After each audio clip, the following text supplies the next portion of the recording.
You're having an amazing time on a hot day, eating ice cream or drinking a super cold slushie. The first bite is delicious. The second bite is even better. You go in for a third, then suddenly, bam! A sharp stabbing pain explodes in the middle of your forehead, like someone just drove an ice pick straight through your skull. The entire world stops. You're completely paralyzed, standing there clutching your head in sheer agony, while your friends point and laugh at you. Why does this happen? Why does a completely harmless, enjoyable cold treat trigger such rapid, intense pain that it feels like your brain itself is literally freezing over? Welcome back to Useless Shit Explained. Today we're looking at one of the most annoying physiological glitches in the human body. That agonizing stabbing sensation is actually a total evolutionary misfire. We're going to break down exactly how your body's sophisticated internal warning system completely malfunctions over a frozen drink. First things first, your brain isn't actually freezing, and its temperature isn't dropping at all. The medical term for this condition is phenylpalatine ganglioneuralgia. Try saying that after a few drinks. The physical trigger for this absurdly long word happens entirely in the highly sensitive tissue located on the roof of your mouth. This cross-section shows the roof of the mouth and the vascular network right below the surface. When extreme cold hits that tissue, local blood vessels violently constrict, shrinking down to preserve your core body heat. But the second you swallow, the temperature normalizes and they rapidly dilate, springing back to normal size. Cold alone doesn't cause the pain. The biological alarm is triggered by the extreme speed of that physical constriction and dilation. That extreme speed confuses the communication wiring responsible for all your facial sensations, the trigeminal nerve.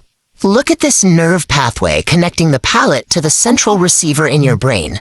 The rapid expansion of blood vessels overwhelms this nerve with a massive spike in sensory data.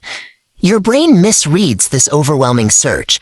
It assumes a dangerous temperature drop is happening inside your skull, and it panics. Because the trigeminal nerve branches upward, you experience something called referred pain. The brain mistakenly projects the alarm signal straight into your forehead instead of the roof of your mouth where the event is actually happening. Functionally, this rapid onset miscommunication operates exactly like a miniature migraine, but one that gets triggered in under 10 seconds. Brain freeze is just a case of crossed wires.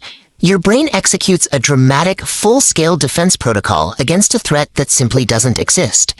While this biological mechanism is universal, some people trigger the glitch constantly, while others rarely feel it at all. A lot of it comes down to user error.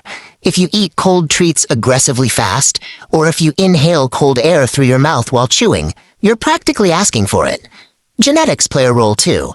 People who are already prone to traditional migraines naturally have a much lower threshold for setting off this specific nerve pain.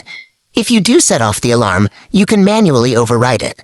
The easiest hack is to press your tongue flat against the roof of your mouth. Your tongue acts as a built-in heater.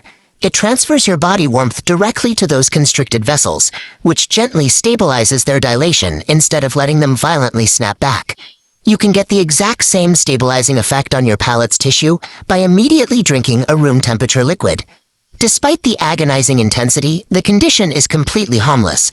It leaves zero damage behind and almost always resolves itself within 30 seconds.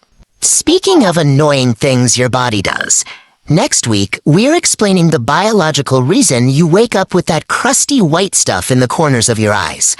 Until then, remember that brain freeze is proof your body's survival instincts can be overly dramatic, completely flawed, and utterly useless. See you next time.